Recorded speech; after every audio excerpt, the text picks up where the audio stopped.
Aleluia, glória a Deus. Louvado seja o nome do nosso amado Senhor Jesus Cristo. A Ele seja toda a honra, toda a glória e todo o louvor. Agradecido ao Senhor, estamos pela oportunidade que Ele tem nos concedido mais uma vez nesse dia, de poder nos reunirmos. Tivemos uma escola dominical muito esclarecedora hoje pela manhã e agora esperamos que Deus nos fale novamente de uma forma especial, nos ajude, abra o nosso entendimento. Este é o nosso intuito, quando saímos de nossos lares, para vir alegrar-nos na casa do Senhor, adorar a Ele e também ouvir a sua voz. Damos boas-vindas a todos os nossos irmãos que já estão conectados conosco através da internet. Temos irmãos conectados em diversos lugares do nosso país, sejam todos bem-vindos, em nome do Senhor Jesus Cristo. Nós estaremos iniciando o estudo da segunda era nesta noite, que é a era de Esmirna. Para isso, vamos todos nos colocar de pé. Nós sabemos que as eras estão entrelaçadas com os selos. Então, a segunda era, o segundo selo, quando o profeta disse que cada mensageiro foi um trovão, um selo. Paulo foi um trovão, né? Irineu foi um trovão, Martim foi um trovão. Então, cada mensageiro foi um trovão. Nós sabemos que quando os selos foram abertos, foi desvendando isto, né? Aquilo que nós estudamos da primeira era e o primeiro selo, o profeta disse que o que era uma forma de vida, logo ganhou-se mais força, e no segundo selo, a segunda era, então é coroado, né? Então ganha-se um poder para matar. O segundo cavaleiro, primeiro cavaleiro do cavalo branco, né, com o arco na sua mão, sem flecha, o primeiro selo, primeira era, né? Mas na segunda era, ele já veio o cavaleiro do cavalo vermelho, né? E a unção que Deus enviou para combater foi a unção do boi, sacrifício. Então, o que era uma forma de vida, apenas na primeira era, virou-se uma doutrina na segunda era, no segundo selo. Então, aí ela já ganhou poder, a igreja, para poder perseguir e matar aqueles que não concordavam com o que eles ensinavam. É bom eu falarmos isso porque tem que conectar as eras com 7 selos. Senão você fica perdido, pensando que ser uma coisa diferente da outra. E não é. Cada era foi desenrolado um selo. Tá certo? Que o Senhor nos ajude a compreendermos estas coisas. Nós vamos ler Apocalipse capítulo 2, versículo 8 ao 11, que nos diz: E ao anjo da igreja em Esmirna, escreve isto, diz o primeiro e o último, que foi morto e reviveu: conheço as tuas obras e tribulações e pobreza, mas tu és rico, e a blasfêmia dos que se dizem judeus e não são, mas são a sinagoga de Satanás. Nada temas das coisas que hás de padecer. Eis que o diabo lançará alguns de vós na prisão, para que sejais tentados, e tereis uma tribulação de 10 dias. Sê fiel até a morte, e dar-te-ei a coroa da vida. Quem tem ouvidos, ouça o que o Espírito diz às igrejas. O que vencer não receberá o dano da segunda morte. Quem vencer não receberá o dano da segunda morte. Nós sabemos que a primeira morte é aquela quando nós deixamos este plano.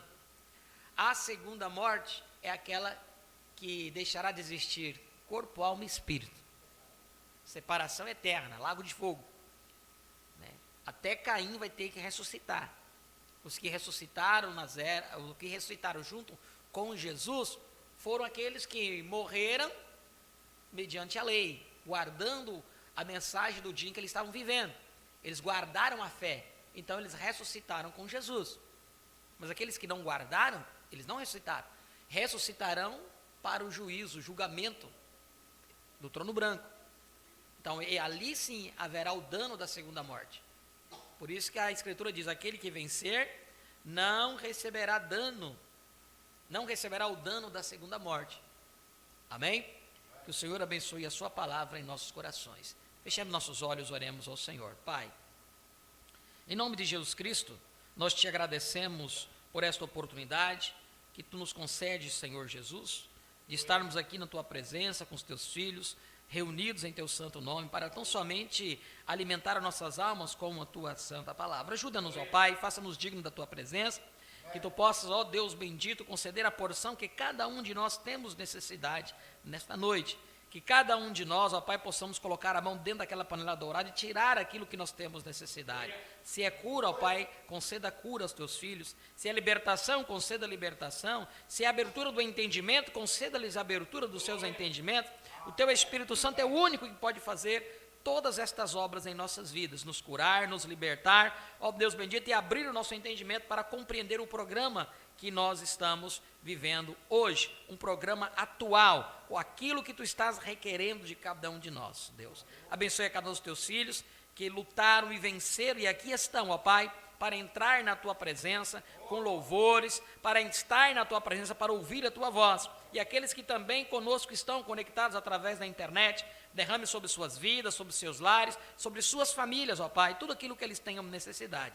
Esta é a nossa oração, pedimos em nome de Jesus Cristo, amém e amém. Podeis assentar, vamos louvar o Senhor com um cântico. A irmã Audrey vai cantar? Vamos louvar o Senhor com um cântico, que todos possam cantar.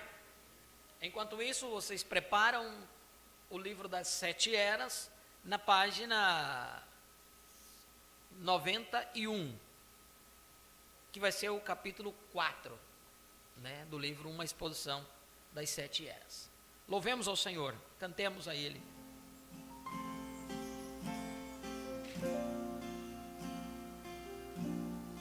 Enquanto nuvens negras, enquanto escuridão, as forças, a coragem parecem que se vão. Não deixe a correnteza das águas te levar. Quem agitou seu ninho te ensinou voar, voar.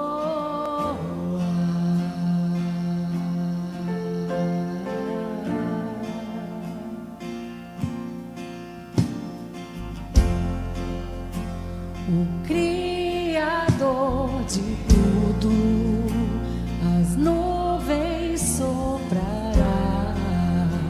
Quem trouxe a luz ao mundo, a escuridão desfaz. A imagem do Deus vivo, você veio mostrar. Acima dessas nuvens, só águias vão passar.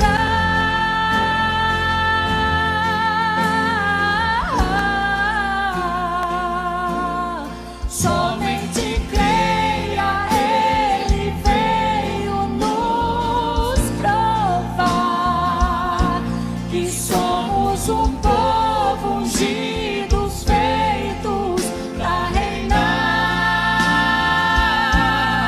Olhos de águia e a mente de Jeová. Chegou o dia desse filho aqui voar, voar.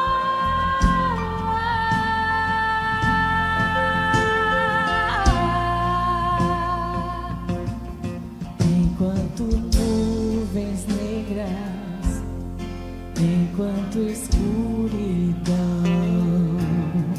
as forças, a coragem parecem que se vão. Não deixe a correnteza das águas te levar. Quem agitou seu ninho te ensinou voar, voar.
Santo é o nome do Senhor. Nós vimos hoje na escola dominical, e aqueles que faltaram ou não puderam ouvir, assistam. Nós estivemos trazendo alguns assuntos concernente à segunda vinda do Senhor, algumas coisas que o profeta nos diz. Estivemos falando uma citação em que o profeta disse que se Jesus Cristo aparecesse naquele mesmo corpo de carne, com uma foto de Hoffman, que é essa foto, aos 33 anos, o profeta disse que esta foto pintada por Hoffman é o que mais chega próximo realmente à imagem de Cristo. Não é assim, mas é a que mais se assemelha à imagem de Cristo. Mas o profeta disse que se ele voltasse, retornasse com nesta imagem, ele não creria. Alimento espiritual ao seu tempo, acho que foi isso que nós lemos hoje cedo. A citação, com buracos dos cravos nas mãos, jorrando sangue, diz que ele não aceitaria, porque ele não prometeu vir desta forma. Ele teria que vir através de um corpo-palavra. E ao ele vir em um corpo-palavra, ele se corporifica. E aí nós pegamos a tradução da palavra corporifica, é unir-se distintos em uma só. Unir diferentes pessoas distintas em um só. Corporifica, é isso que Cristo faz. Ele corporifica em nós. Aí vem um contraste, quando a brecha entre as 7 eras da igreja e os 7 selos, o profeta disse que ele deixou o trono do Pai, o trono de intercessão, para tomar e possuir o seu próprio trono. Isso é tremendo, irmãos, mas que o Senhor nos ajude a compreender essas coisas. Então, aconselhamos aí, durante a semana, assistam novamente, mesmo os que estavam presentes, os que assistiram através da internet, reassistam novamente. Quizás no próximo domingo vamos estar dando sequência naquele mesmo assunto, porque ficou algumas coisinhas para trás e precisamos continuar falando sobre aqueles assuntos. Mas aqui o capítulo 4 da era da igreja de Esmirna, Apocalipse capítulo 2, do versículo 8 ao 11, diz: e ao anjo da igreja que está em Esmirna, escreve, isso diz o primeiro e o último, que foi morto e reviveu: eu sei das tuas obras, e tribulação, e pobreza, mas tu és rico, e a blasfêmia dos que se dizem judeus e não são, mas são a sinagoga de Satanás. Nada temas das coisas que hás de padecer, eis que o diabo lançará alguns de vós na prisão, para que sejais tentados, e tereis uma tribulação de 10 dias, sê fiel até a morte, e dar-te-ei a coroa da vida. Quem tem ouvidos, ouça o que diz o Espírito ouça o que o Espírito diz às igrejas. O que vencer não receberá o dano da segunda morte. A fim de relembrar, eu quero salientar novamente como chegamos a encontrar o nome dos mensageiros das várias eras. Deus, em sua soberana vontade, cuidou para que a história da igreja do Novo Testamento não se perdesse. Aí existem os livros que são alheios à Bíblia, livros que contam com mais detalhes algumas coisas da história, mas se tiver algum livro que não bate com a história da Bíblia, é descartado. Por isso que existem alguns livros que não foram colocados na Bíblia, porque não se encaixam com a totalidade da Bíblia. Mas existem alguns livros, e julgam ser uns livros da Bíblia excluídos, é porque a história não bate. Você pode pegar os 4 evangelhos narram a mesma história, porém de âmbito diferente, mas narram a mesma história, o mesmo acontecimento, com a palavra de cada um. Lucas escreveu de uma forma, Mateus escreveu de outra, Marcos escreveu de outra, e João escreveu de outra maneira, mas são os mesmos eventos, Então veja, Deus, em sua soberana vontade, cuidou que a história da igreja do Novo Testamento não se perdesse, assim como ele cuidou para que a história de Israel não se perdesse, colocando-a na Bíblia e confirmando-a hoje a partir de inúmeros rolos de pergaminhos, vasos de barro e outros artefatos que os arqueólogos têm descoberto e interpretado. Nós, em realidade, temos um comentário corrente da história bíblica desde a primeira página até agora. Assim, lendo a história, podemos descobrir que ou homens nas várias eras foram os mais próximos do padrão original de Deus. O apóstolo Paulo, aqueles que Deus usou para trazer o seu povo de volta à palavra da verdade, seriam as pessoas a examinar. Então, dentre esses, haveria um para cada era, que mais claramente se destacaria como o mais próximo no padrão e poder da palavra. Esse seria o mensageiro. As eras também são encontradas por um estudo da história. Precisa-se simplesmente ler as eras como se encontram em Apocalipse. E tudo isso se amolda perfeitamente com a história, como realmente deve. Uma vez que as eras da igreja foram prenunciadas por Deus e suas próprias condições reveladas, então necessariamente a história que se seguiria seria como a Bíblia descreveu. É simples assim, mas por outro lado, a simplicidade é a chave da palavra. Agora, com tudo isso, eu não tenho sido simplesmente um estudante e um historiador, eu tenho procurado ser um homem de mentalidade espiritual. E foi somente com a clara aprovação do Espírito de Deus que escolhi os homens que tenho escolhido. Isto é verdade, porquanto Deus conhece meu coração. O mensageiro. Usando nossa regra dada por Deus para escolher os mensageiros de cada era, sem hesitação, declaramos que Irineu foi exaltado pelo Senhor a esta posição. Ele foi discípulo daquele grande santo e guerreiro da fé Policarpo.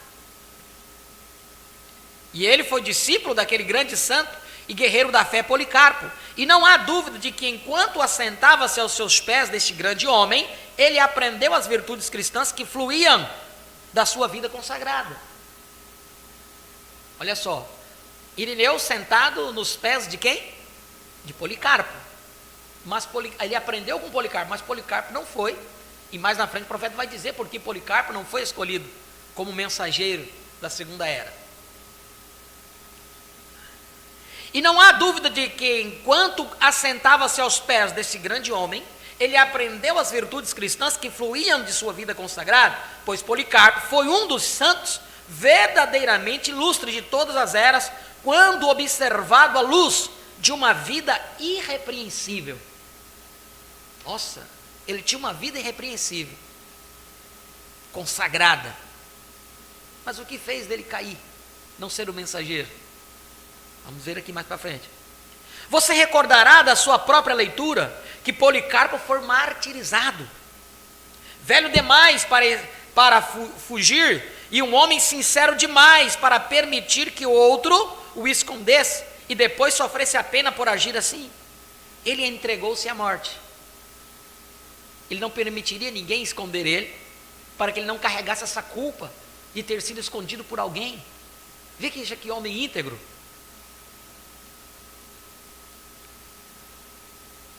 Mas antes de fazê-lo, e pediu-lhe, foi concedido permissão para orar 2 horas por seus irmãos no Senhor, pelo governador, por seus inimigos, seus captadores, como os grandes santos de todas as eras, e desejando uma melhor ressurreição, ele permaneceu firme, recusando-se a negar o Senhor, e morreu com uma consciência limpa. Ele foi posto junto ao poste, desamarrado por seu próprio pedido. Ele não permitiu que amarrasse ele. E o fogo foi aceso, e o fogo desviava-se do seu corpo. Você imagina? E o fogo desviava-se do seu corpo, recusando-se a tocá-lo. Ele foi então traspassado com uma espada. Quando isto foi feito, água jorrou do seu lado, abafando as chamas. Seu espírito realmente foi visto partindo na forma de uma pomba branca liberada de seu peito.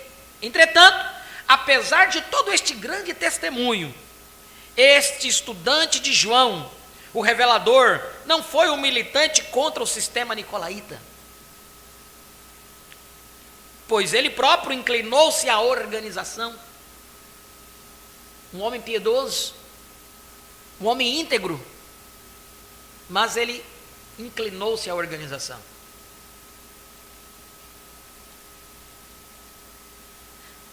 Pois ele próprio inclinou-se à organização, não percebendo que o desejo de companheirismo e o que parecia ser um bom plano para fomentar a obra de Deus era realmente um ardil do inimigo.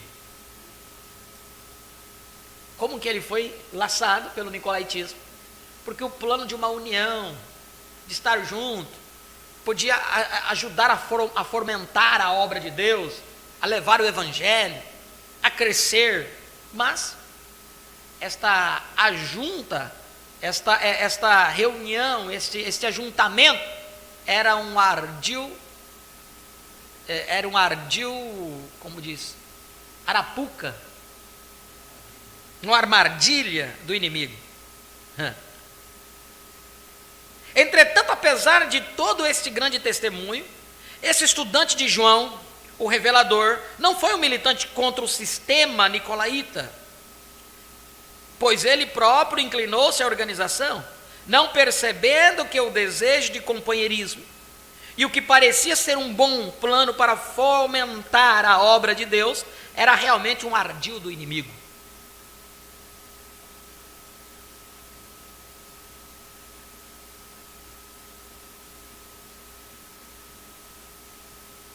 Com Irineu não foi assim. Ele militou contra qualquer forma de organização.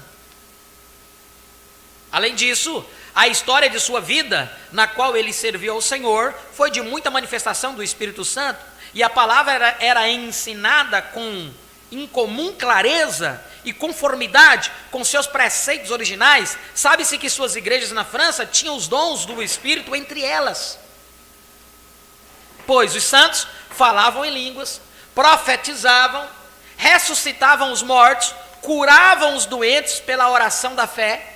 Ele viu o perigo de qualquer tipo de irmandade organizada entre os anciãos, pastores e etc.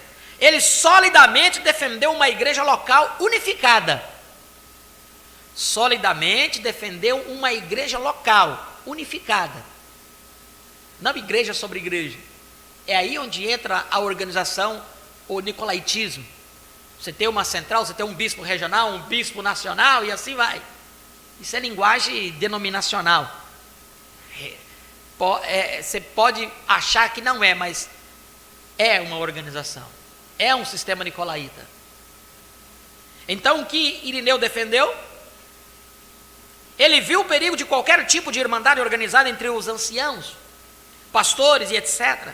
Ele solidamente defendeu uma igreja local unificada, cheia do Espírito, manifestando os dons, e Deus o honrou, pois o poder de Deus manifestava-se entre os santos. Ele também foi claro quanto à compreensão da divindade, e visto que ele foi discípulo de Policarpo, que por sua vez foi discípulo de São João, podemos saber com clareza que ele tinha um ensinamento tão perfeito quanto possível sobre este assunto.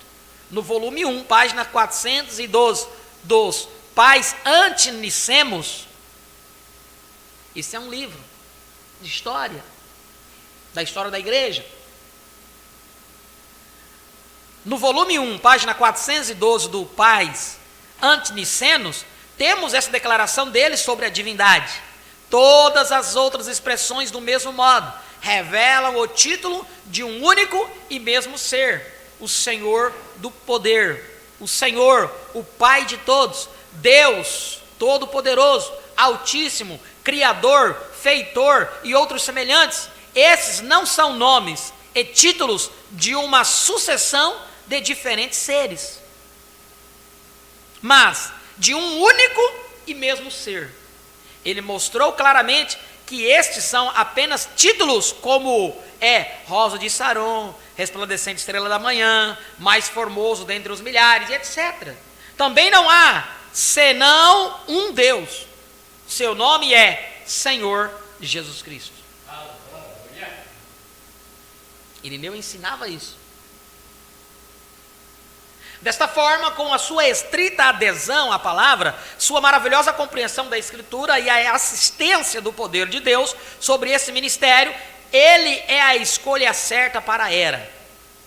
É inteiramente lamentável que as outras eras não tiveram em seus mensageiros um tal equilíbrio de fruto, poder e liderança no Espírito Santo e na palavra. Esmirna. A cidade de Esmirna, nós falamos sobre o mensageiro e a introdução, agora vamos falar sobre a cidade. A cidade de Esmirna estava situada um pouco ao norte de Éfeso, na entrada do Golfo de Esmirna. Por causa de seu porto excelente, era um centro comercial de renome por suas exportações. Era também distinguida por suas escolas de retórica, filosofia, medicina, ciências e belas construções. Muitos judeus viviam lá. E eles eram amargamente contrários ao cristianismo. Até mesmo mais do que eram os romanos.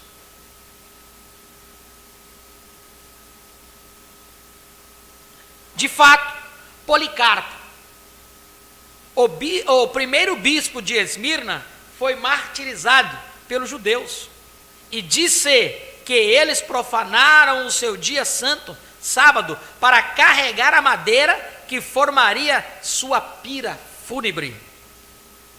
A palavra Esmirna significa amarga, sendo derivada da palavra mirra. Mirra era usada na embalsamação dos mortos. Assim, temos um significado duplo encontrado no nome desta era. Foi uma era amarga, cheia de morte. As duas vinhas, dentro da estrutura da igreja, estavam se apartando mais com o amargor intensificado em direção à verdadeira vinha, por parte da falsa.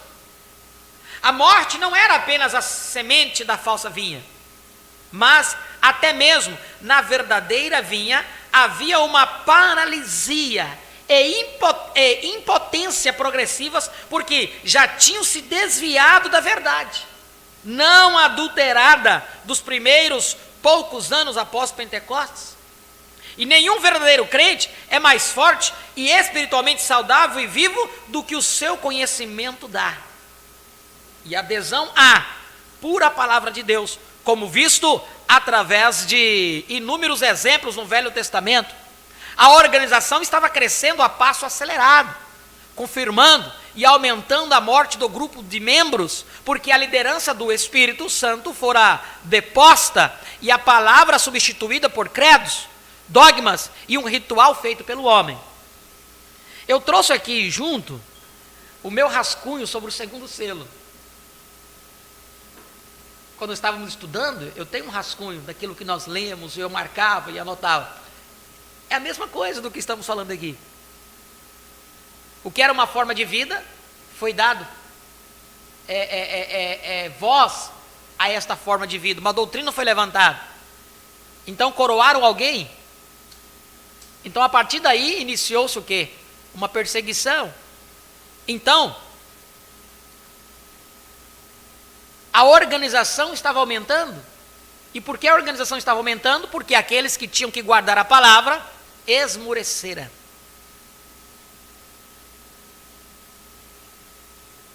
A organização estava crescendo a passo acelerado, confirmando e aumentando a morte do grupo de membros, porque a liderança do Espírito Santo fora deposta e a palavra substituída por credos, dogmas e um ritual feito pelo homem. A palavra de Deus havia sido deposta.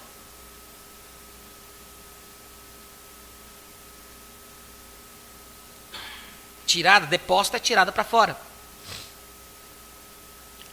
Quando Israel entrou em alianças ilegais com o mundo e contraiu amizades através de casamento, chegou finalmente o dia quando o mundo assumiu o controle e Babilônia arrebatou o povo de Deus para dentro do cativeiro.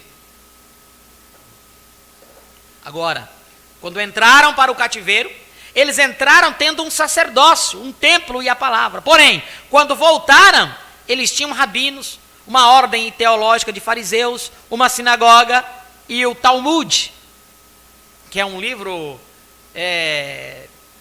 um dos livros, usado pelo judaísmo, Talmud. Inclusive nesse Talmud fala que Caim não era filho de Adão. Tá? E que o pecado foi sexo, no Talmud.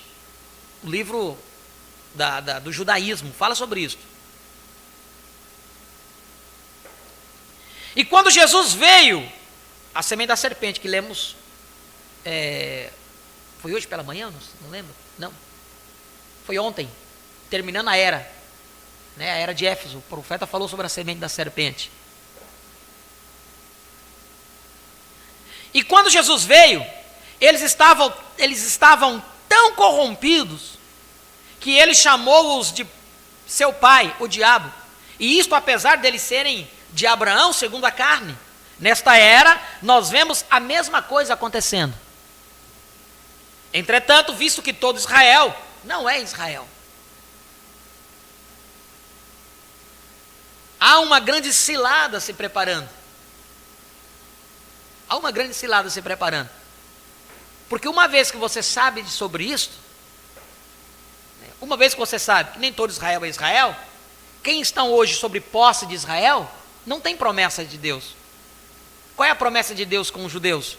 São 144 mil. A promessa de Deus com Israel é com 144 mil. Não tem mais promessa com a nação Israel. Está declarado isso. Está na mensagem às 10 virgens. Você entenderá isso. Agora veja, só em Jerusalém tem 1 milhão de habitantes. Só em Jerusalém, uma cidade, a capital. 1 milhão. Ou não, capital de Israel não é Jerusalém, é Tel Aviv, né? Tel Aviv, perdão. Tel Aviv. Mas a cidade de Jerusalém tem mais de 1 milhão. E quando Jesus veio, eles estavam tão corrompidos que ele chamou de seu pai, o diabo. E isto apesar deles serem de Abraão segundo a carne. Nesta era, nós vemos a mesma coisa acontecendo. Entretanto, visto que todo Israel não é Israel, porém um pequeno grupo eram os verdadeiros israelitas espirituais, assim haveria sempre um pequeno grupo de verdadeiros cristãos, a noiva de Cristo, até que ele viesse para os seus. Sempre haverá um pequeno grupo. Nessa cidade, havia 2 templos famosos. Um era o templo erigido para a adoração de Zeus, e o outro fora erigido para Cibele. E entre esses 2 templos foi encontrada a mais bela estrada dos tempos antigos, chamada Rua de Ouro. Para mim, isto retrata uma mais extensa invasão do paganismo que já tinha começado na primeira era, mas sabendo-se existir somente em Roma. A união dos 2 templos, de um deus e uma deusa, é a semente da mariolatria, na qual Maria é chamada mãe de Deus e recebe honra e títulos e poderes, dando-lhe uma coigualdade com Jesus Cristo. Houve-se uma junção aí.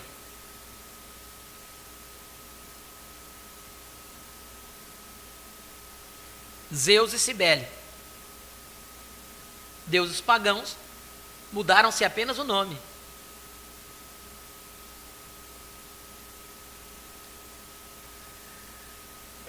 A Rua de Ouro que os une é um quadro da cobiça que fez com que os organizadores nicolaítas unissem o Estado e a igreja, porque conheciam a riqueza e o poder que isso lhes oferecia. Assim como a era de Éfeso foi nada menos que a sementeira para a trágica era de Pérgamo, que ainda estava no futuro, esta era de Esmirna foi a chuva, o sol e a alimentação que assegurou a vil corrupção que confirmaria a igreja em idolatria, que é fornicação espiritual, da qual ela jamais se levantaria. A morte a estava permeando da raiz ao ramo, e aqueles que participavam dela, participavam da amargura e da morte. A saudação. Apocalipse 2:8, isso diz o primeiro e o último, que foi morto e reviveu. o primeiro e o último que foi morto e reviveu. Ora, essas não são palavras de um homem, um mero homem. Pudesse ele falar da sepultura, diria: eu sou o primeiro e o último, que fui vivo e estou morto. A primeira coisa que acontece a um homem é que ele nasce, está vivo, e a última coisa que acontece é que ele morre. Portanto, este não é um homem falando, este é a deidade. Deidade, Deus, homem. Deus, homem. O homem Adão tomou a vida e a converteu em morte, mas o homem Jesus tomou a morte e a converteu em vida. Adão tomou a inocência e a converteu em culpa. Este tomou a culpa e a converteu em justiça. Adão tomou um paraíso e o converteu num imenso, agreste deserto. Porém, este está voltando para converter uma terra oscilante e cambaleante com a destruição num outro Éden. Com a destruição num outro Éden. Adão tomou uma vida de comunhão e alegria com Deus e a converteu num deserto de trevas espirituais que causou todo o pecado, decadência moral, dor, sofrimento, desilusão e corrupção que guerreiam dentro das almas dos homens. Mas este, Jesus Cristo, a partir de toda a morte trágica, degradação que preencheu a humanidade, causou uma vida de justiça e beleza, de forma que, assim como o pecado uma vez reinou na morte, também os homens pudessem agora reinar com justiça por um, a saber, Jesus Cristo. E não é assim como a ofensa, embora em verdade ela fosse terrível, porém, agora muito mais é o seu dom para a vida eterna, aleluia. E aqui está ele, andando no meio daqueles a quem redimiu, a saber, sua igreja. E o que eram aqueles que foram redimidos, não eram muitos como Paulo, assassinos e corruptores, não eram muitos como o ladrão moribundo, saqueadores e homicidas, todos troféus de sua graça, todos trazidos de volta da morte, todos vivificados em Cristo Jesus, o Senhor, aleluia. Eu não sei se você notou a saudação para a primeira era e depois notou a desta era. Simplesmente coloque-as juntas. Isso diz aquele que tem na sua destra as 7 estrelas e anda no meio das igrejas. Isso diz o primeiro e o último, que foi morto e reviveu. Esta é a mesma e única pessoa. E ele nos está deixando saber que a igreja é sua. Como a semente do fruto está no meio do fruto, assim está ele, a semente real, no meio da igreja. Amém. Como só a semente tem vida em si, assim é ele, o autor da vida para a igreja. Amém. O seu andar significa o seu andar significa o seu incansável cuidado por ela. Ele é o sumo pastor, zelando pelos seus. Esse é o seu zelo, pois ele comprou esta igreja com o seu próprio sangue. Este sangue é o sangue de Deus. Aquele que possui esta igreja é Deus, o próprio Deus. Ele é o primeiro e o último. Esse título implica eternidade. Ele foi morto e reviveu. Ele pagou o preço de maneira que ele tem exclusiva posse do templo de Deus. Amém. Ele pagou o preço de maneira que ele tem exclusiva posse do templo de Deus. Ele o governa. Ele é adorado nele.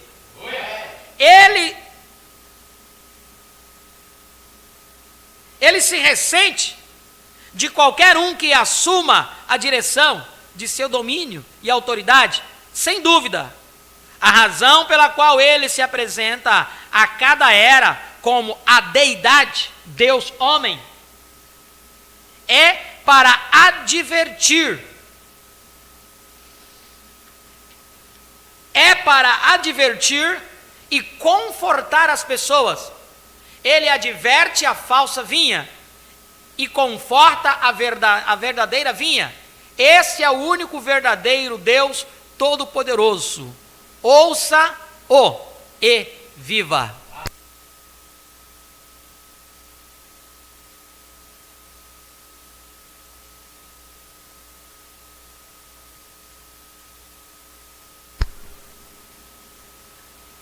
Condições da era. Apocalipse capítulo 2, versículo 9. Eu sei as tuas obras e tribulação, a pobreza, mas tu és rico. E a blasfêmia dos que se dizem judeus e não são, mas são a sinagoga de Satanás. A chave para esta era é evidentemente a tribulação. Se houve tribulação na primeira era, eis agora preditam uma tribulação intensificada durante toda a segunda era. Segundo selo, a morte, o sacrifício. Lembram? Qual foi a unção para combater esta unção diabólica? Foi a unção do boi. Se deu em sacrifício. Por isso que foram tombados aos milhões nas arenas. Derramaram o seu sangue. Aí temos aquele hino, a semente do sangue. Por isso que essa segunda era foi marcada por muita morte, sangue derramado.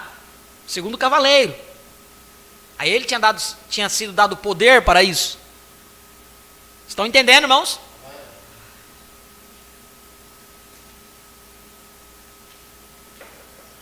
Não há dúvidas.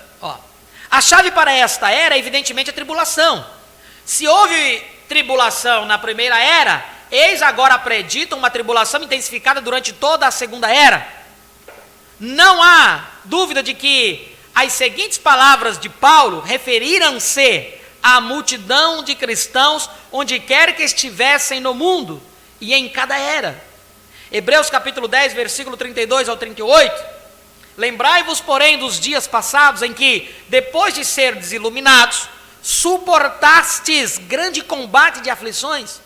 Em verdade, fostes feitos espetáculo com vitupérios e tribulações, e em parte fostes participantes com os que assim foram tratados, porque também vos compadecestes dos que estavam nas prisões, e com gozo permitistes a expoliação dos vossos bens, sabendo que em vós mesmos tendes nos céus uma possessão melhor e permanente. Não rejeiteis, pois, a vossa confiança, que tem grande e avultado galardão, porque necessitais de paciência, para que, depois de haverdes feito a vontade de Deus, possais alcançar a promessa. Porque ainda um pouquinho de tempo, e o que há de vir virá, e não tardará. Mas o justo viverá da fé. E se ele recuar, a minha alma não tem prazer nele. Hebreus 10, 38. Recuar não é uma opção. Temos que avançar.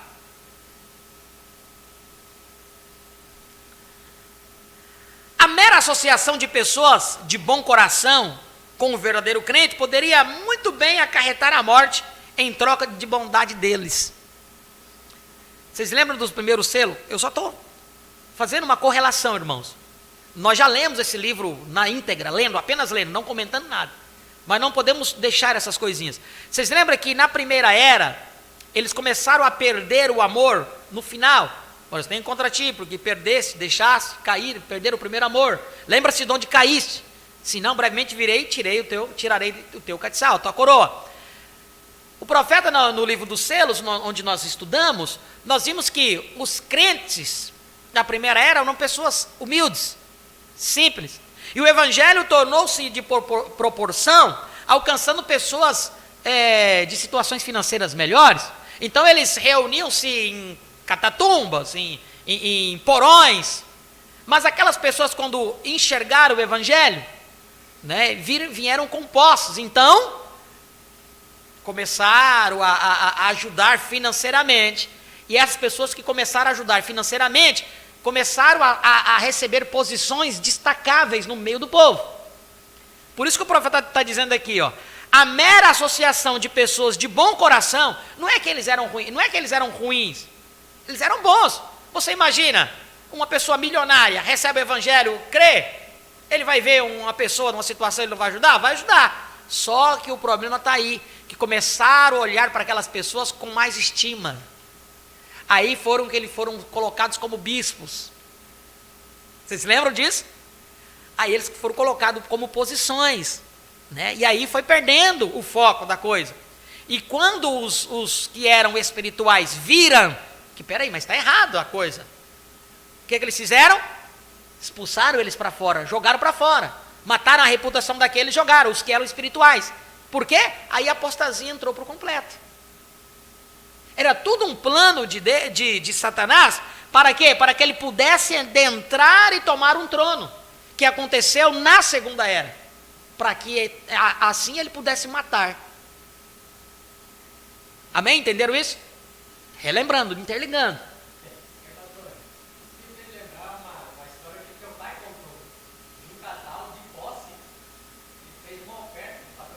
Sim, tá cheio disso, é o mesmo espírito, né, que pensa que pode comprar através de bens materiais. É sempre assim.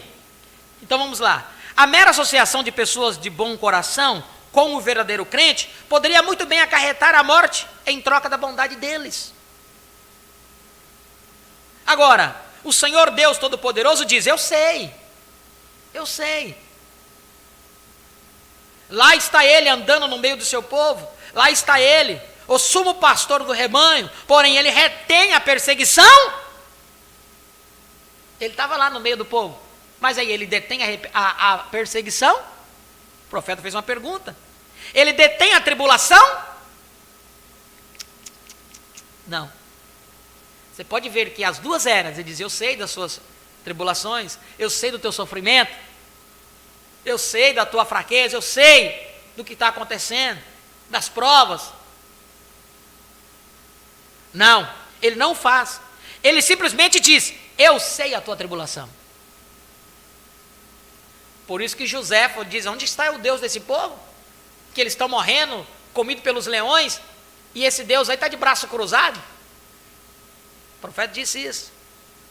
O historiador José escreveu isso dos crentes, dos cristãos, porque eram mortos nas arenas, e ele perguntava: onde está o Deus deles?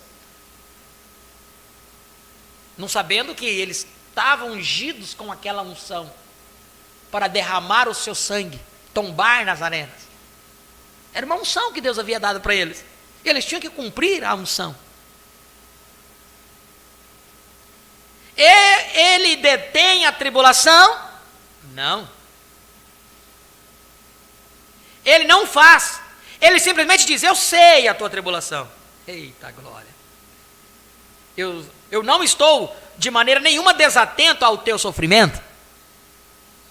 Não pense você que Deus está desatento ao teu sofrimento. Ele sabe tudo o que está acontecendo. O descaso que fazem com você. Que pedra de tropeço. Isto é para tantas pessoas como Israel. Elas têm dúvida se Deus realmente as ama. Como pode Deus ser justo e amoroso se ele fica de lado e observa seu povo sofrer? Isto é o que eles perguntaram em Malaquias 1 ao 3. Peso da palavra do Senhor contra Israel pelo ministério de Malaquias. Eu vos amei, diz o Senhor, mas vós dizeis: em que nos amastes? Não foi Esaú, irmão de Jacó? Disse o Senhor: todavia amei a Jacó e aborreci a Esaú. E fiz dos seus montes uma assolação, e dei a sua herança aos dragões do deserto. Veja você, eles não podiam compreender o amor de Deus. Eles pensavam que o amor significava nenhum sofrimento.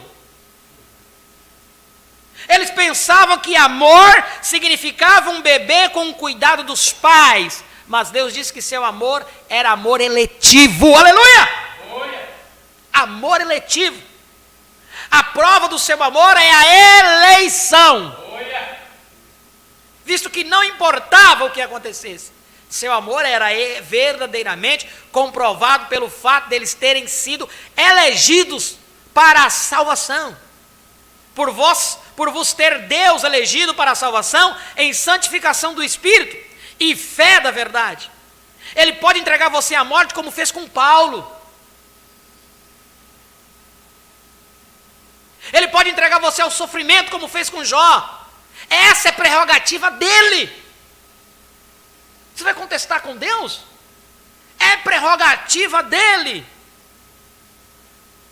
Ele é soberano, mas tudo é com um propósito. Aleluia. Se ele não tivesse um propósito, então ele seria o autor da frustração e não da paz. Seu propósito é que após termos sofrido um pouco, fôssemos aperfeiçoados. O sofrimento nos aperfeiçoou. Aleluia! Confirmados, fortalecidos, firmados, como disse Jó, ele cuida de nós. Aleluia! Jó capítulo 23, versículo 6, veja você, ele próprio padeceu, ele aprendeu a obedecer por aquilo que padeceu, ele verdadeiramente foi aperfeiçoado por aquilo que padeceu. Hebreus capítulo 5, versículo 8 ao 9, diz, ainda que era filho, aprendeu a obediência por aquilo que padeceu, e sendo ele aperfeiçoado, veio a ser a causa da eterna salvação para todos os que lhe obedecem. A linguagem clara, o próprio caráter de Jesus foi aperfeiçoado pelo sofrimento.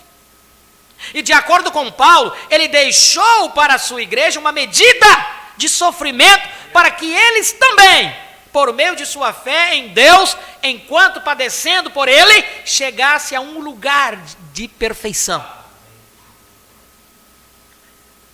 Por que ele quis isto?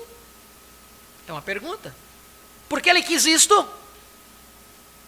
Tiago 1, versículo 2 ao 4. Meus irmãos, tende grande gozo quando cairdes em várias tentações, sabendo que a prova da vossa fé obra a paciência. Tenha, porém, a paciência, a sua obra perfeita, para que sejamos perfeitos e completos, sem faltar em coisa alguma. Por que ele fica de lado? A razão encontra-se em Romanos capítulo 8, versículo 17 ao 18, e diz, e se nós somos filhos, somos logo herdeiros também, herdeiros de Deus e co-herdeiros de Cristo, se é certo que com ele padecemos, para que também com ele sejamos glorificados, porque para mim tenho por certo que as aflições deste tempo presente não são para comparar com a glória que em nós há de ser revelada, a menos que padeçamos com ele, não podemos reinar com ele. Você tem que padecer para reinar. A razão disto é que o caráter simplesmente nunca é formado sem sofrimento. Sem sofrimento não tem caráter formado. Um homem sem caráter não pode reinar, porque o poder sem o caráter é satânico. O poder sem caráter é satânico. Porém, o poder com o caráter é apto para governar. E uma vez que ele quer compartilhar conosco, até o seu trono na mesma base em que ele venceu e está assentado no trono de seu Pai, então nós temos que vencer para nos assentarmos com ele. E a pequena aflição temporária que sofremos agora, não é para comparar com a tremenda glória que em nós há de ser revelada quando ele vier. Oh, que tesouros! Oh, que tesouros estão armazenados para aqueles que estão dispostos a entrar em seu reino através de muita tribulação. O pastor está lendo aí quando ele vier, mas ele está pregando que quando ele veio. Lembrando que ele pregou isso aqui em 1960. Ele pregou as eras em 1960. Por que ele estava no trono do Pai? Porque ele estava fazendo ainda intercessão. Ele só poderia sair depois que finalizasse a era de Laodiceia. Festa das trombetas, o profeta deixa isso bem claro. Enquanto as eras não terminassem, ele não podia sair. Então estamos aqui na segunda era, então ele tem que estar no trono do Pai, fazendo intercessão. Vocês estão me entendendo? Hoje ele já não está mais, porque ele precisou levantar para abrir os selos. Mas quando o profeta pregou isso aqui que nós estamos lendo, ele estava no trono.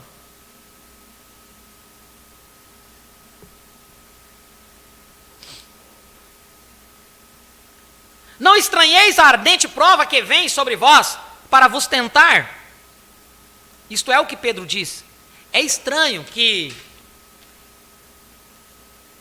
Deus queira devolver, é estranho que Deus queira desenvolver em nós um caráter semelhante a Cristo, que venha através do sofrimento?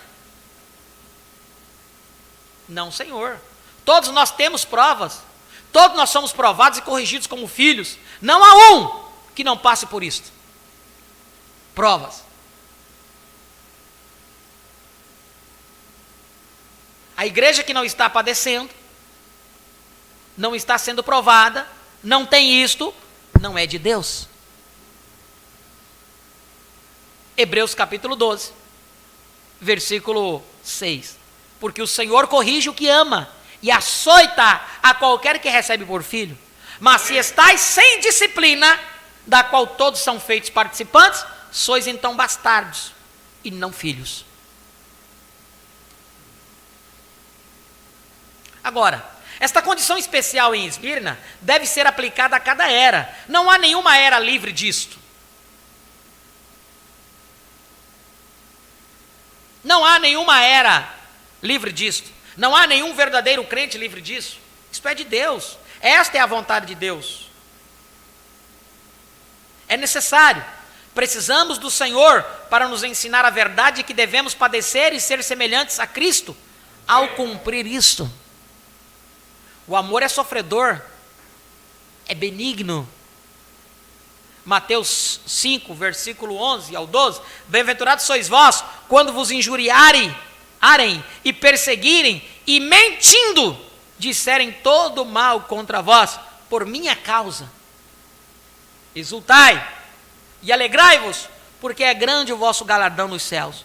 Porque assim perseguiram os profetas que foram antes de vós. Os céus nublados e tempestades da vida não são sinais de desaprovação de Deus. Aquele momento de dificuldade, de prova, aquele momento que parece que Deus tem desaprovado você. Ele diz, os céus nublados e tempestades da vida não são sinais de desaprovação de Deus. Tampouco céus claros e águas tranquilas são sinais de seu amor e aprovação. Sua aprovação de qualquer um de nós é somente no amado. Seu amor é eletivo. E qual ele tinha por nós antes da fundação do mundo? Ele nos ama? Ah, sim. Mas como saberemos? Nós saberemos, porque ele assim disse. E manifestou que de fato ele nos amou, porque nos trouxe para si e nos deu do seu Espírito, estabelecendo-nos como filhos. E como provarei meu amor por ele? Crendo no que ele diz. A prova do seu amor para com ele é crer naquilo que ele disse. Crendo no que ele disse e conduzindo-me com gozo no meio das provas que ele em sua sabedoria permite acontecer. Vocês não entendemos? Mas ele quer que você caminhe com essa cruz aí, caminhe. Tem a cruz da família, tem cruz filho, tem cruz de todo jeito, tem. Vai dizer que não tem, porque quando falamos de cruz são problemas.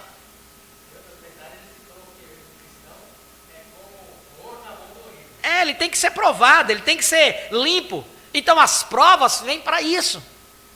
Amém? E como provarei meu amor por ele? Crendo no que ele disse. E conduzindo-me com gozo, quer dizer, alegria.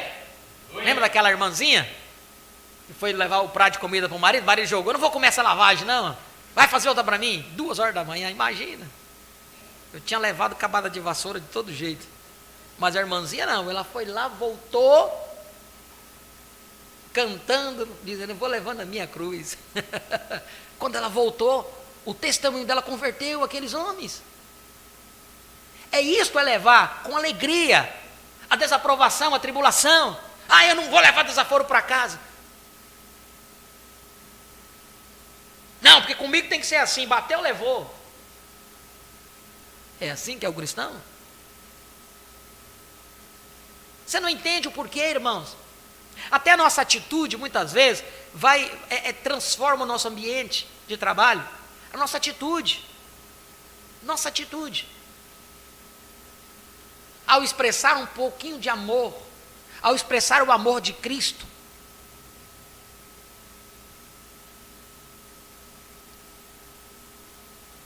eu vi um homem, olha só, aqui nós estamos falando do amor de Cristo, mas eu vi um homem falando sobre isso, um videozinho, falando para as pessoas no seu dia a dia, usando a ferramenta coach que eles dizem, né? Ele falou que ele chegou uma vez, estava num aeroporto, e uma mulher veio, atendeu ele de qualquer jeito, e desaforou ele mesmo, não sei o que, jogou aquilo lá, ele chamou a mulher.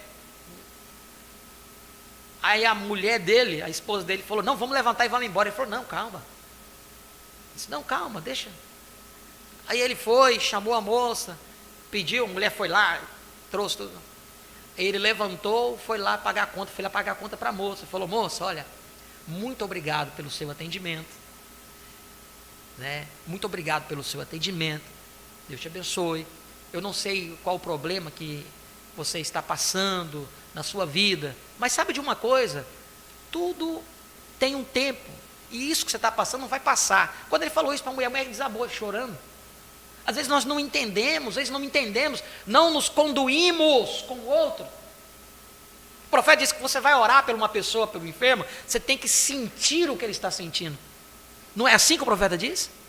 Mas se nós levantamos, não, então você não consegue levar luz na vida das pessoas.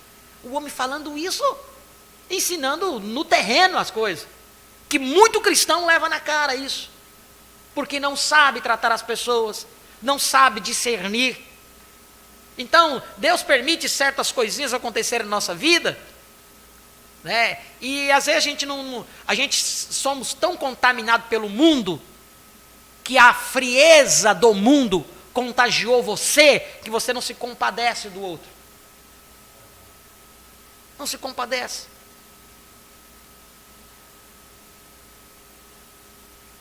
Vê uma pessoa caída, você não pode ir lá levantar, você não pode ajudar, perguntar se alguma coisa aconteceu. Você não pode, por quê? Caiu porque é besta, caiu porque é isso, caiu porque é aquilo, aquilo outro. Como provarei meu amor para com ele, crendo no que ele diz, conduzindo-me com gozo no meio das provas que ele em sua sabedoria permite acontecer. Eu sei das tuas obras, mas tu és rico. Aí está novamente, veja o andando para cima e para baixo no meio de sua igreja, como um pai. Ele está observando a sua família, ele é o cabeça de sua família, ele é o provedor, ele é o protetor. Todavia ele observa a pobreza deles. Como o crente sem instrução tropeça nisso.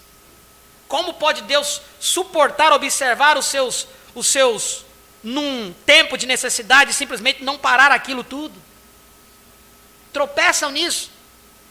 Como pode Deus suportar, observar os seus num tempo de necessidade e simplesmente não parar aquilo tudo? Simplesmente ceder e derramar generosamente cada coisa material sobre eles? É aqui que você tem que crer novamente no amor. É aqui que você tem que crer novamente no amor.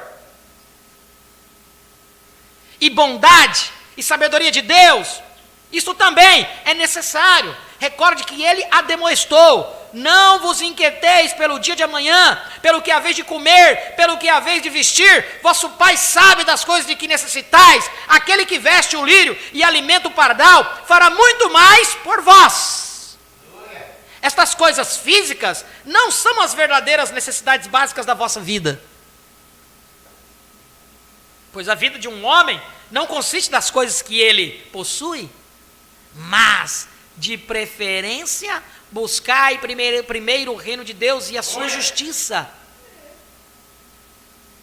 Todas as necessidades materiais vos serão acrescentadas. Buscai primeiramente o reino de Deus e a sua justiça, e todas as necessidades materiais vos serão acrescentadas. O povo de Deus não é inclinado ao material. não é inclinado ao material. Eles são inclinados a Cristo. Eles não buscam os tesouros que são de baixo. Eles buscam o que são de cima. E absolutamente verdadeiro, é absolutamente verdadeiro que a maioria dos cristãos não são ricos. Você acha que se Deus quisesse um rico no nosso meio, ele já não tinha dado?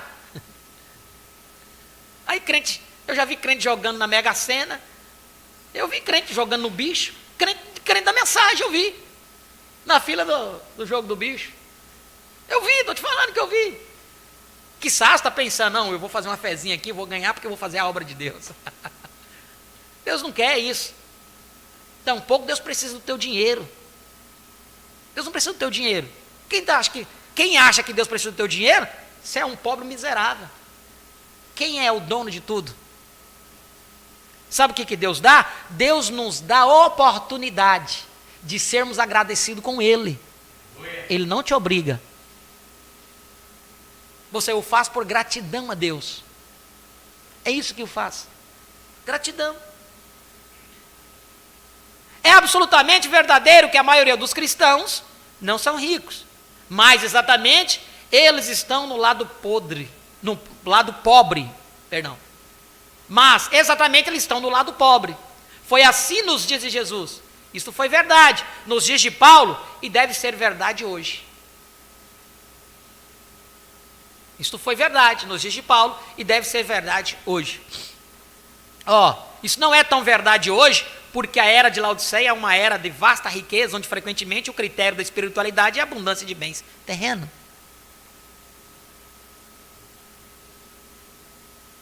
Que coisa! Quão rica é a igreja em bens, mas quão pobre em espírito. Bem-aventurados vós, os pobres, porque vosso é o reino de Deus.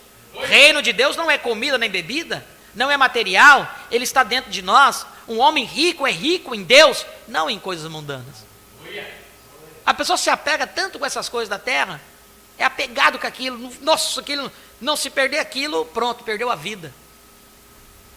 Quantas pessoas se suicidaram por causa de perda de uma quantia de dinheiro? Vocês conhecem quantas pessoas se suicidaram? Levaram um golpe ali e se suicidaram. Por que se suicidaram? Por que eles chegaram ao ponto de tirar a sua vida? Porque o Deus deles era o dinheiro. Acabou que morreu. Se eu tivesse com esse dinheiro aqui, morria e deixou aí para quem? Para os outros brigar. Não levou nada, você não vai levar nada daqui. Não estou dizendo que a pessoa não pode pensar em ter algo para a família, não é isso, vocês estão entendendo o que eu estou falando. Mas pessoas que colocam, nossa, para ele o dinheiro é um Deus, para ele tem que ter aquilo. Depois vai ficar para onde? Fechou os olhos e fica aí para os filhos brigar. Não vive direito, não come direito. Há uma mesquinhez em tudo. Para quê? A gente está pensando que vai levar junto no caixão. Só pode. Não dorme pensando.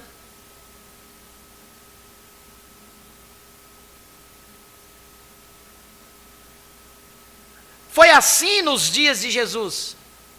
Isto foi verdade nos dias de Paulo e deve ser verdade hoje.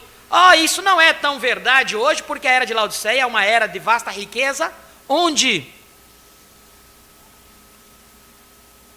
frequentemente o critério de espiritualidade é a abundância de bens terrenos. Que coisa, quão rica é a igreja em bens, mas quão pobre em espírito. Bem-aventurados vós, os pobres, porque vosso é o reino de Deus. O reino de Deus não é comida nem bebida, não é material, ele está dentro de nós. Aleluia! Um homem rico é rico em Deus, não em coisas mundanas. Clama o Espírito, eu vejo tua pobreza, eu vejo tua necessidade, tu não tens muito, se tiveres algo, do que te jactares, o que tinhas foi tirado de ti, tu alegremente renunciastes às tuas possessões em troca das eternas, tu és zombada, tu és escarnecida, tu não tens recursos materiais aos quais recorrer, mas tu és rica, apesar de tudo isso. Tua segurança repousa naquele que é teu escudo e teu grandíssimo galardão. Teu reino ainda está por vir, mas ele virá. e será um reino eterno. Sim, eu estou cônscio de tuas provas e pesares, eu sei quão duro é avançar. Mas eu lembrarei tudo isto quando retornar para te reclamar como minha propriedade, e então eu te recompensarei. Agora, isso não é nada contra as pessoas ricas, porque Deus pode salvar um homem rico. Alguns dos filhos de Deus são ricos, mas o dinheiro pode ser um grande laço, não somente para aqueles que têm, mas para os que não o têm. Porque os crentes humildes, eles foram pegos nisso. Os crentes humildes foram pegos nisso. Aquele irmão generoso começou a ajudar um, começou a ajudar outro, e começou a ajudar um, começou a ajudar outro. Você entendeu? Então eles começaram a ter aquele irmão com mais estimas do que os demais. Então o dinheiro muitas vezes não é para a pessoa, um laço para a pessoa, mas para o outro.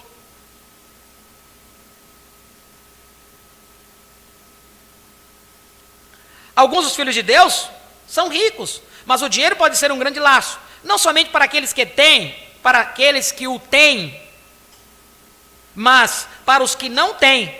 Lá atrás, na primeira era, Tiago clamou àqueles que estavam dando grandes valor às pessoas ricas. Olha aqui o que nós estamos falando. Não tenhais a fé do nosso Senhor Jesus Cristo em acepção de pessoas. Não tenhais. Tem crente que ele quer ser adorado na igreja. E se porque ele tem um bom emprego, ele tem uma boa renda, e ele dá o seu dízimo naquela igreja, ele quer ditar as ordens naquela igreja. Ele quer ditar as ordens daquela igreja.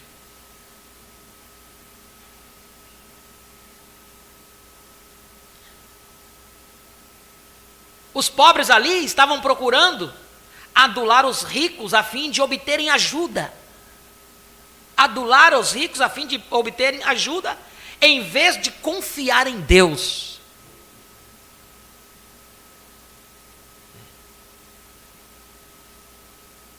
Não façam isso, diz Tiago. Não façam isto. O dinheiro não é tudo. O dinheiro não é a resposta. E hoje também não é a resposta. Temos mais riqueza do que jamais tivemos, todavia menos está sendo realizado espiritualmente. Não é com o dinheiro que Deus trabalha. Ele se move pelo seu Espírito. E esse movimento do Espírito somente vem a uma vida consagrada à palavra. Amém. Vamos nos deter aqui, irmãos.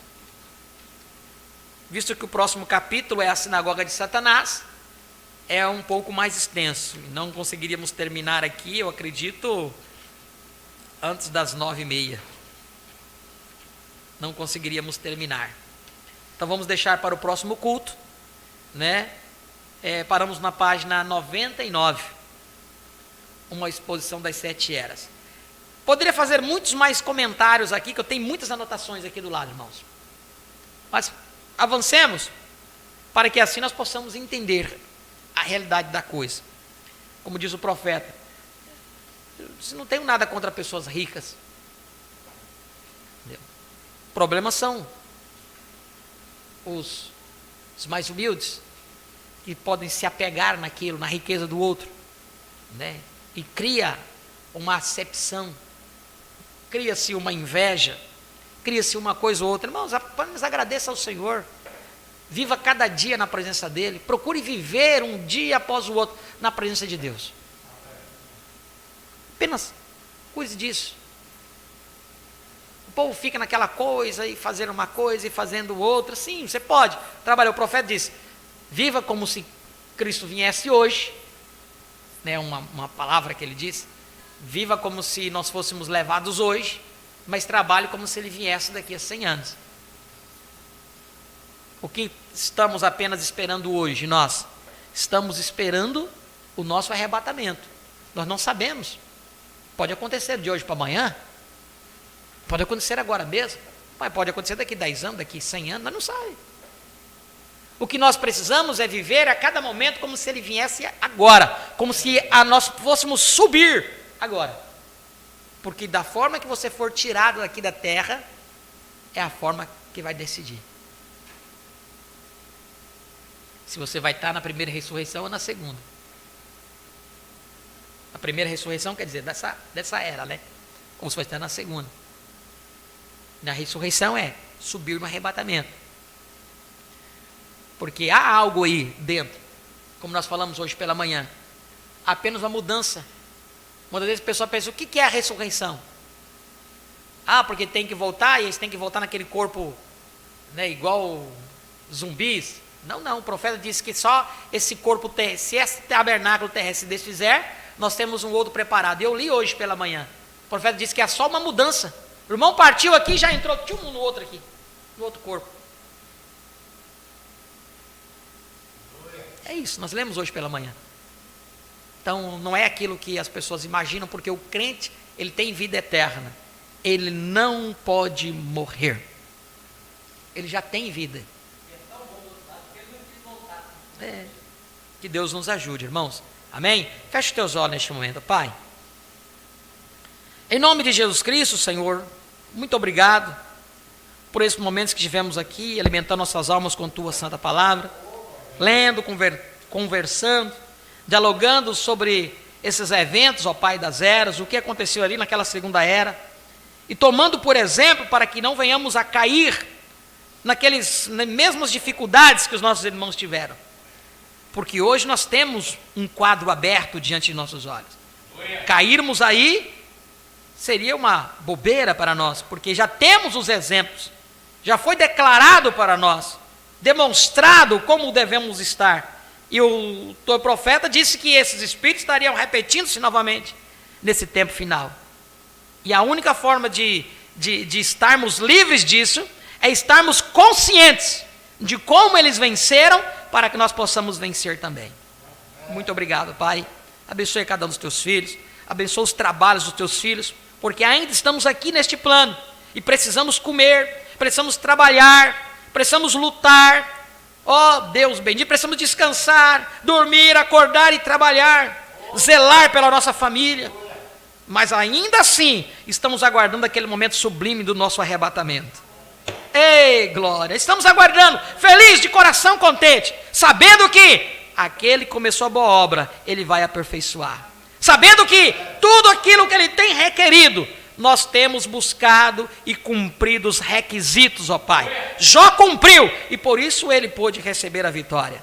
Aleluia! Cada um dos crentes do Velho Testamento cumpriram os requisitos de Deus, por isso Deus deu a vitória para cada um deles. E nós aqui, ó Pai, estamos também confiados na sua santa palavra, naquilo que temos recebido, estamos sendo orientados pelo teu profeta, pela mensagem, pelo Cristo desta era, ó Deus bendito, para estarmos prontos para subir naquele arrebatamento, para irmos à ceia, à festa do casamento, porque o casamento já é uma realidade para mim, mas ainda há aqueles que precisam se posicionar para casarem-se, ó Pai. Em nome de Jesus Cristo nós te agradecemos. Abençoe os trabalhos dos teus filhos, na qual lutam pelo sustento de suas famílias, ó Pai. Em nome de Jesus Cristo, dai-nos uma semana cheia das tuas bênçãos, nos guardando, nos livrando de todo mal e todo perigo. Esta é a nossa oração e o nosso pedido em nome de Jesus Cristo. Amém e amém. Nós vamos comunicar aos nossos irmãos que estiveram conectados conosco. E o hino de despedida é o mesmo sendo provados. Foi pela manhã, né? Mesmo sendo provados. Vamos cantar esse hino novamente, né? Estiveram conectados conosco nosso irmão Genaí Teixeira, irmã Cida de Montenegro, irmã Raquel Souza, Jandira, São Paulo, irmão Cosme Francisco, Jandira, São Paulo, irmã Keren Apuc, irmã Luiz, Tangará da Serra, Mato Grosso, irmão Jailson Souza, Paraíba, irmã Luziane Nunes, São Pedro, Piauí, irmã Diva Gonçalves, aqui Ariquemes, né, Rondônia, irmão João Carlos, Jandira, São Paulo, irmão Marcelo Estevão, Sapucaia do Sul, Rio Grande do Sul, né? E está só o irmão Marcelo ou está a irmã Joanete também? Vocês esqueceram, é só o irmão Marcelo, né? Marcelo Estevão. Pastor Ailton Dantas, Jandira, São Paulo, família, irmã Marluce e Eloá Quenar, Alto Paraíso, irmão Martílis Machado, de São Paulo. Eles falaram a cidade aí, viu? irmão Carlos Gomes, Jandira, São Paulo, irmã Maria José, Alto Paraíso, Rondônia, irmã Carmelita, irmão José dos Santos, Jandira, São Paulo. Deus abençoe a todos, em nome Ibatinga, São Paulo, irmão Martires, né? Irmão Martires. Deus abençoe a todos, em nome do Senhor Jesus Cristo. Terça-feira, se o Senhor nos permitir, temos live através do canal das 1000, né, de Jandira, todos estão convidados, e quarta-feira, se o Senhor nos permitir, estaremos aqui. Amém? Deus abençoe a todos. Vamos nos colocar de pé, louvemos ao Senhor com este cântico de ação de graça. Mesmo sendo provado.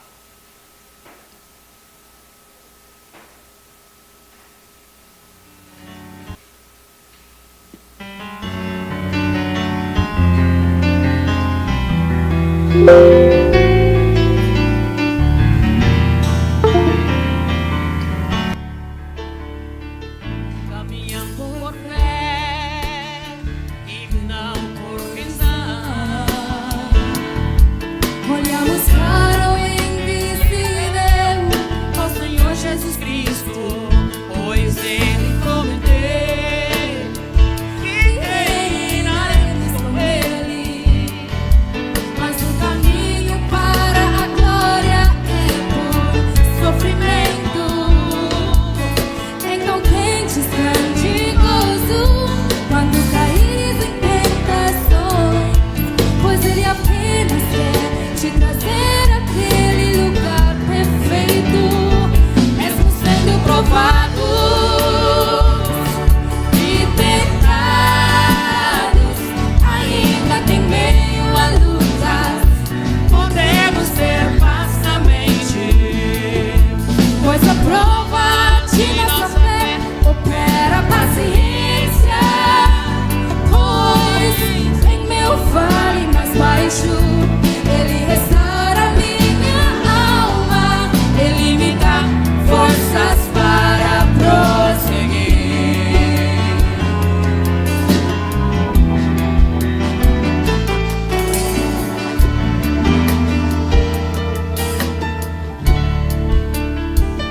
Às vezes oramos, ó Senhor, tome nossas vidas.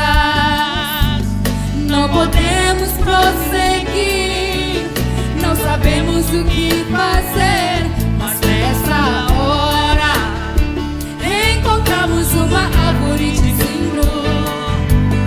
Quando o anjo nos fortalece para a jornada prosseguir, pois em nossa fraqueza seu poder se aperfeiçoa e sua graça é o bastante para nós.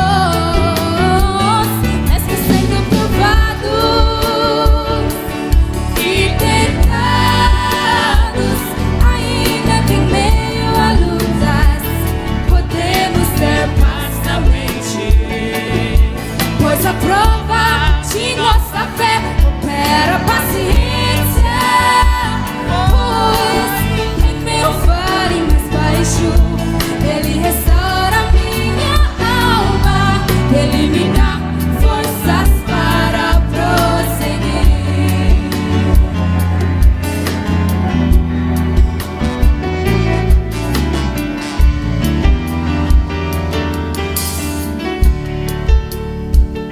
Às vezes oramos, ó Senhor, tome nossas vidas. Não podemos prosseguir, não sabemos o que fazer, mas nessa hora encontramos uma árvore de zimbro. Quando o anjo nos fortalece para a jornada prosseguir, pois em nossa fraqueza seu poder se aperfeiçoa e sua graça é o bastante para nós. Mesmo sendo provados e tentados, ainda que em meio a lutas podemos ter paz na mente, pois a prova de nossa fé opera paciência.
nada, né? Mas apenas uma observação aqui, até os irmãos da internet para que possam ouvir, é que onde eu citei capital de Israel, Tel Aviv, porque em documentos a capital de Israel é Tel Aviv. Mesmo que Israel considera Jerusalém como sua capital, mas as embaixadas internacionais são estabelecidas em Tel Aviv, né? Então, em documentação, eles têm Tel Aviv como a capital de Israel. Há uma luta ainda para modificar. Até acho que o governo anterior do nosso país deu uma declaração que era favorável da mudança das embaixadas para Jerusalém. Mas ainda tem essa luta. Então, independente de ser Tel Aviv ou Jerusalém, mas é só para que vocês possam entender que há esta confusão ainda. O governo de Israel está estabelecido em Jerusalém, mas em documentos a capital ainda continua Tel Aviv. Tá bem? Deus abençoe a todos em nome de Jesus Cristo.